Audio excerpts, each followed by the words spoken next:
Oke, hari ini kita akan membahas tentang bagaimana menulis makalah ya, atau menulis paper. Kita tahu bahwa nulis paper ini adalah salah satu tugas yang paling dasar di ranah akademik ya. Kita lihat perkembangannya luar biasa. Ini Bapak di sini apa tujuannya?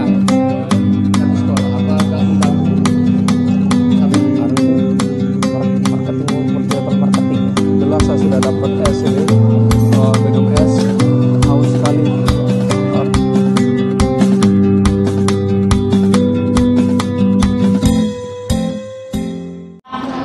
Oke, hari ini kita akan membahas tentang bagaimana menulis makalah ya, atau menulis paper.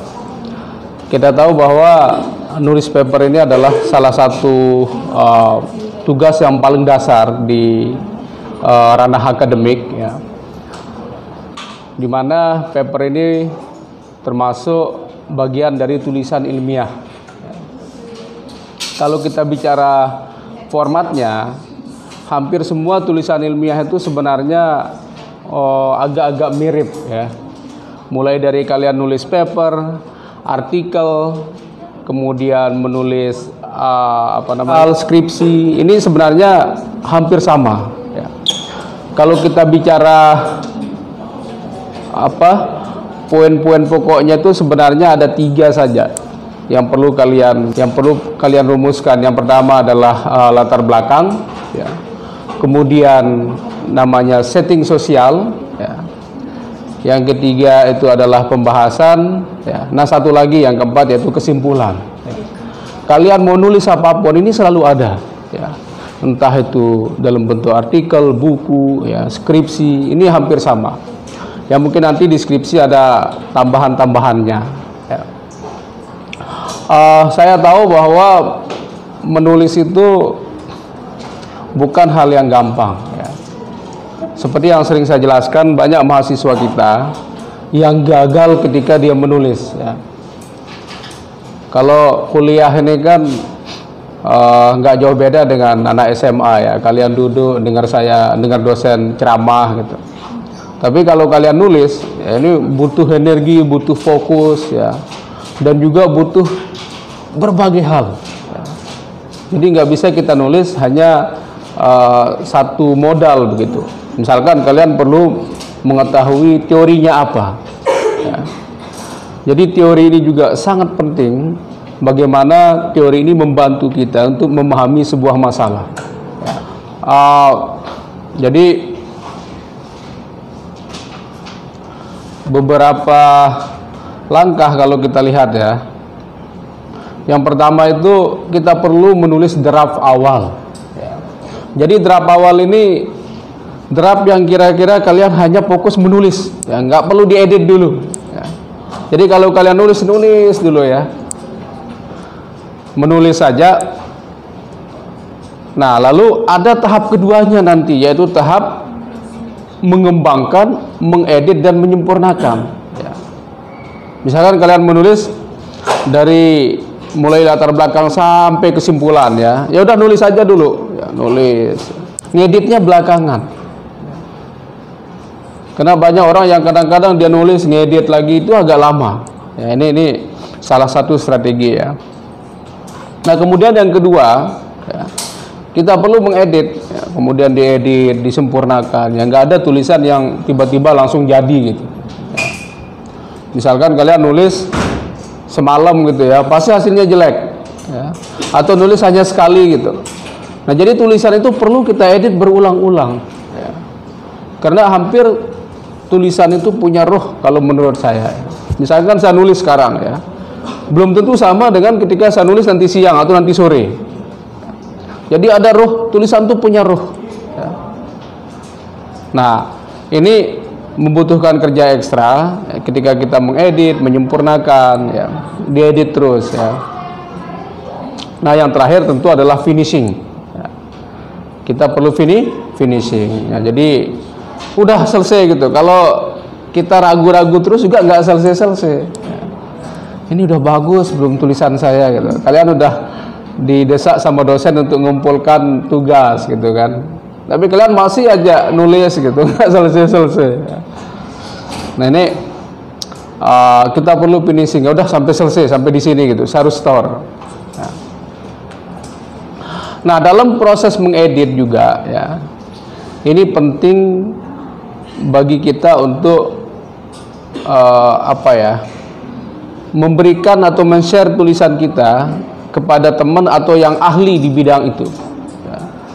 Untuk apa? Untuk membuat komentar ya. Jadi komentar ini penting supaya kita ada masukan ya. Misalkan saya menulis nih ya, saya nulis tentang jemaah tabligh ya. Nah cara saya bisa saja coba saya cari orang-orang yang pernah menulis tentang jemaah tabligh ya. Saya search ya. Siapa ini penulisnya? Misalkan ada teman dari Pakistan yang menulis ya.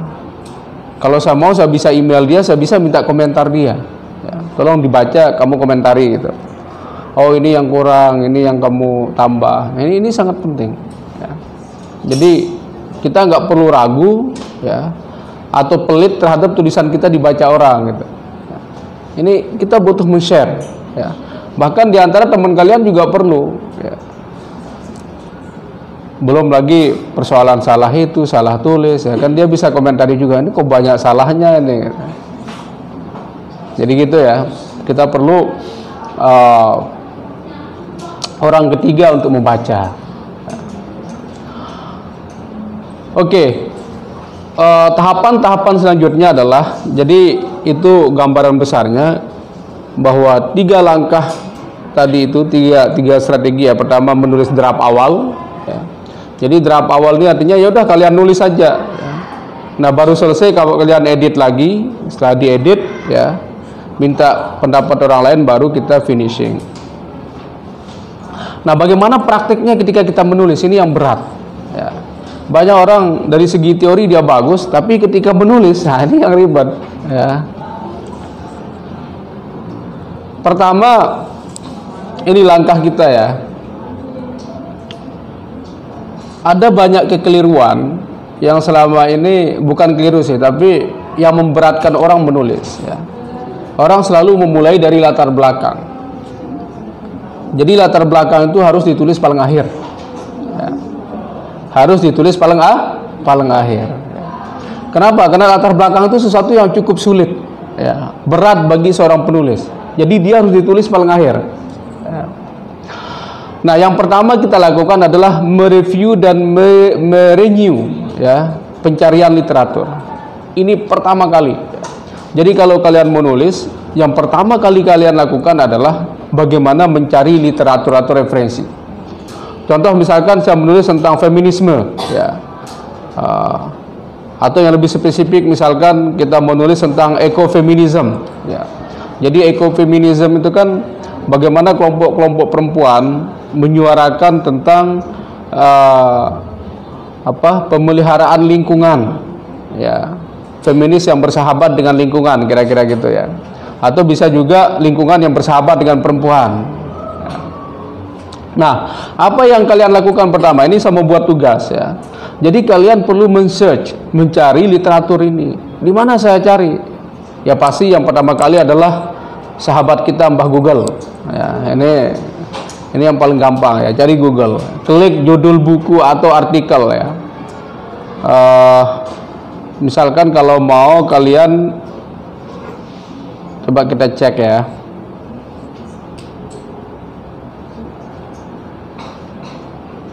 Wah ini internetnya nggak ada kan? Siapa yang punya internet di sini? Bisa di share nggak?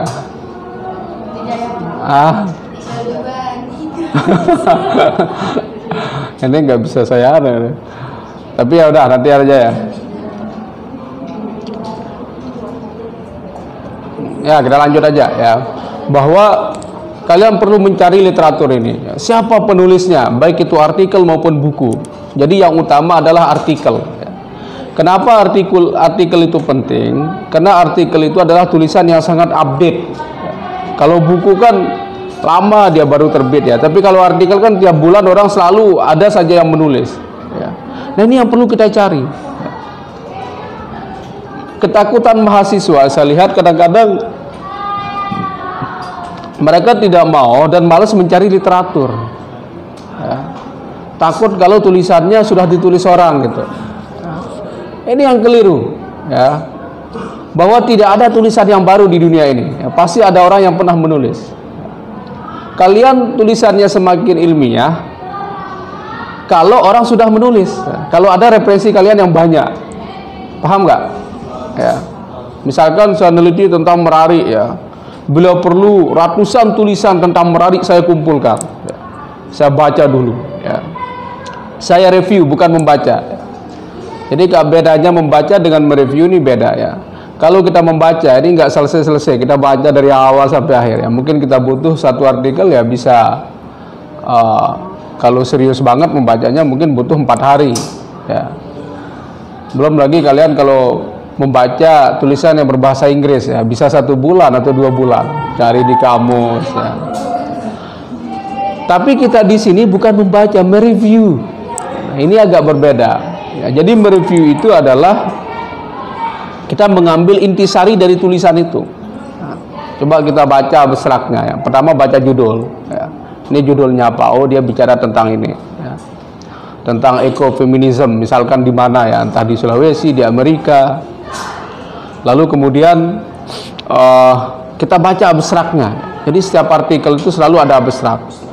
Nah, abstrak ini sangat penting, ya.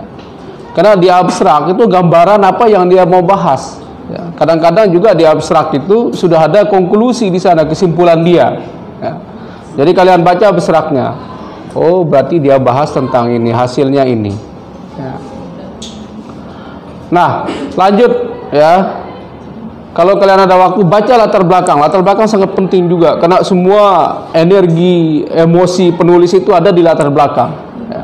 Cari poinnya, dia fokus kemana ini, ya. Nah baru kalian ketika masuk di pembahasan, ya kalian lihat sedikit-sedikit aja, ya. Lihat subtemanya, ya. Lihat misalkan kutipan-kutipan pentingnya, ya. Baru kesimpulan. Kesimpulan juga penting, ya. Apa yang dihasilkan, ini kesimpulan kan. Nah inilah yang kemudian kalian tulis ulang, ya. Jadi tugas kita menulis ulang, paraphrase istilahnya, ya. Kita menulis ulang apa dari hasil tulisan itu, ya, bukan kemudian mengambil tulisan itu kita mencontoh. Ini namanya plagiarisme, ya, atau mencontek tulisan orang, ini tidak boleh, ya. Jadi supaya kita terhindar dari copyright, ya, plagiarisme, jadi kita itu tetap mencantumkan referensinya, ya, tulisannya, penulisnya dari mana, tapi kita bahasakan sendiri. Jadi kalian buat kalimat sendiri. Misalkan tentang ekofeminisme di Sulawesi misalkan, ya. Nah kita mau mereview, ya, ekofeminisme pernah dibahas oleh si A misalkan, ya. Si A menyatakan bahwa ekofeminisme itu merupakan salah satu gerakan yang mendukung bagaimana pemeliharaan bla bla bla, ya, sampai selesai lah, ya. Cukup kalian satu paragraf aja, satu apa, ya, satu alinea, ya, satu paragraf, ya.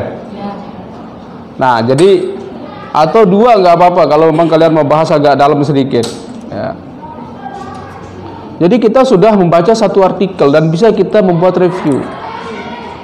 Kemudian baca lagi artikel yang lain, ya, sama dengan cara yang sama, ya. Tulisannya Zulaiha misalkan gitu, ya. Zulaiha berpendapat bahwa, kita jelaskan. Nah kalau bisa kalian minimal satu artikel itu kita mereview 15 artikel. Kalau kita mau nulis satu paper, ya, 15 artikel kita review. Apa manfaatnya? Ya, ini yang sangat penting. Pertama bahwa kenapa kita butuh mereview? Pertama kita bisa memposisikan tulisan kita di mana. Kita udah di posisi mana nih, ya. Misalkan dalam ekofeminisme itu ada sudah 15 orang menulis yang kita review. Tulisan kita ini kebaruannya di mana? Jangan hanya mengulang, ya, tetapi ada yang spesifik, ya. Misalkan saya menulis tentang Nahdlatul Wathon, ya. Dulu tulisan saya bagaimana melihat Nahdlatul Wathon pasca reformasi. Ya. Jadi tugas saya coba cari literatur. Ya. Ternyata belum ada yang membahas NW pasca reformasi. Ya. Tapi tetap saya ambil tulisan-tulisan mereka, saya review. Nah, ketika saya sudah membaca tulisan itu, saya tahu posisi tulisan saya di mana. Ya. Bahwa riset saya ini sangat penting karena dari hasil review tulisan-tulisan yang ada, tidak banyak sarjana yang menulis tentang Nahdlatul Wathon di era reformasi, khususnya terkait dengan peta konflik dan bagaimana peran agama di dalam konflik. Ya, ini contoh saja ya. Jadi kita perlu membahasakan begitu. Ini cara kalian menulis. Ya. Kita perlu membahasakan di mana posisi kita. Bukan kemudian kita sembunyikan referensi itu. Ya. Ini tulisan-tulisan yang lain nggak mau dimunculkan gitu. Jadi kalian keliru. Ya.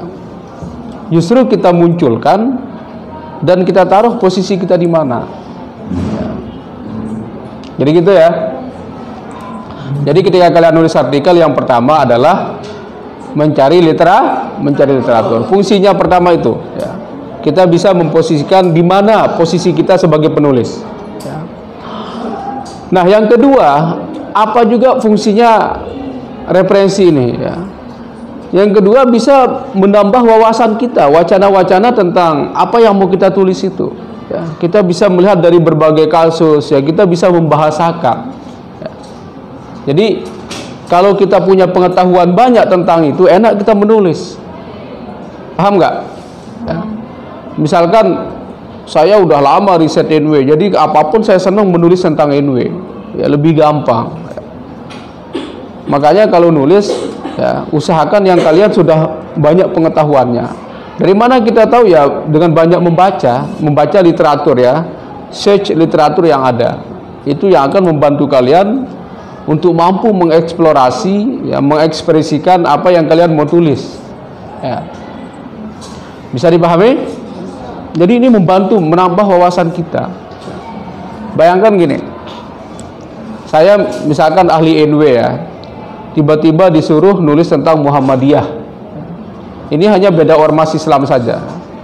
Karena saya tidak familiar dengan literatur tentang Muhammadiyah, saya merasa kesulitan sekali. Siapa-siapa penulisnya, apa wacananya, ini sangat berat. Makanya kalian perlu membangun profil riset kalian ya.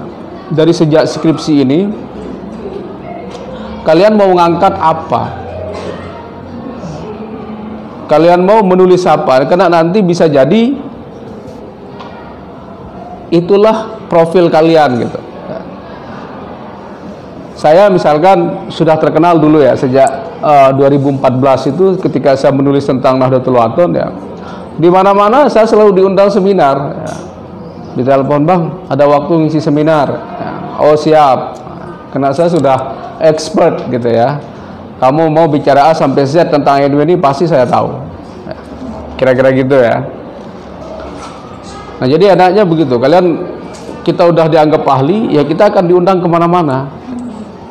Kalian misalkan 2 topik atau 1 topik aja kalian pilih nanti di skripsi kalian. Ya. Mau jadi ahli tentang maulid adat, ya di mana-mana kalian akan diundang gitu. Ketika bicara adat, bicara maulid, ya oh si ini ahlinya ini, nggak mungkin ngundang orang yang bukan ahlinya.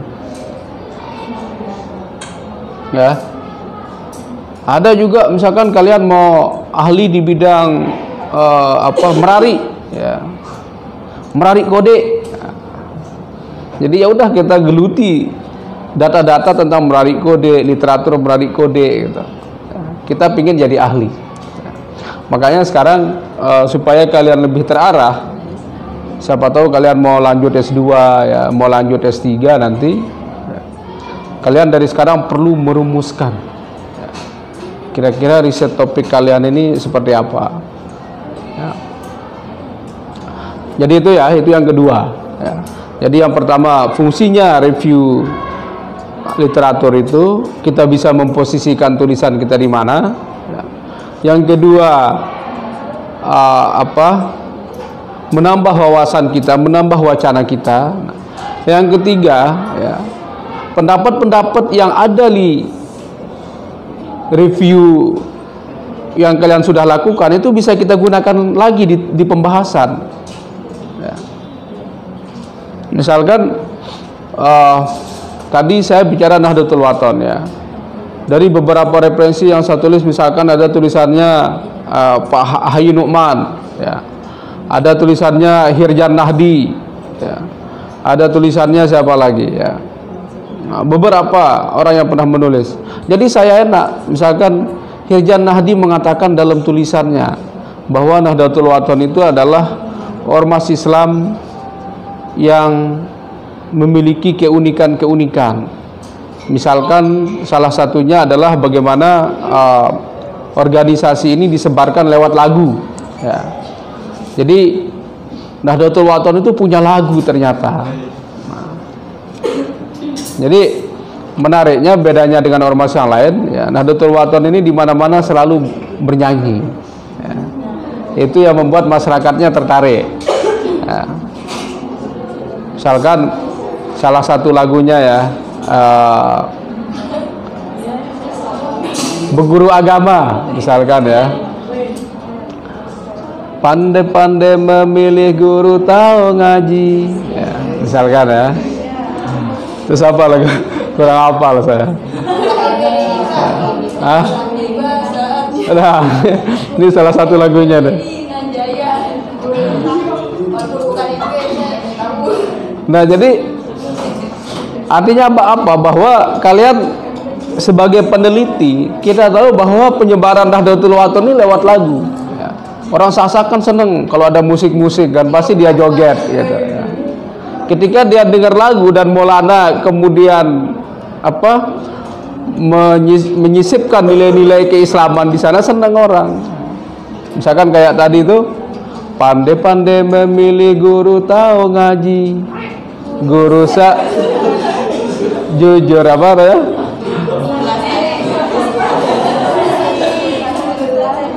Apa coba kamu nyanyi?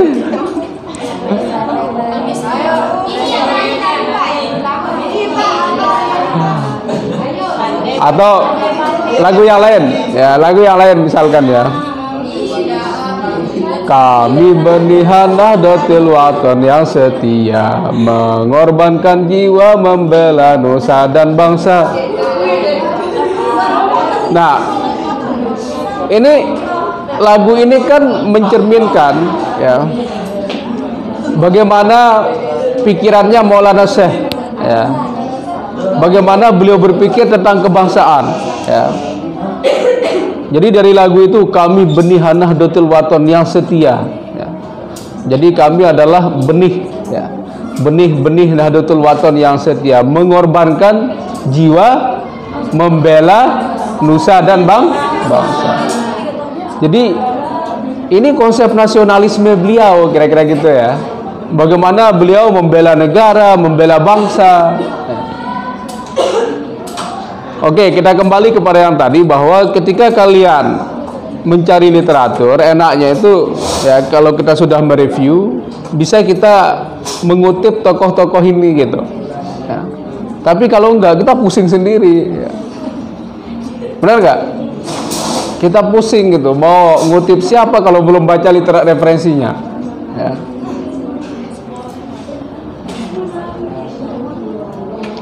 Jadi gitu, ya. Jadi literatur ini bisa kalian gunakan ketika di pembahasan.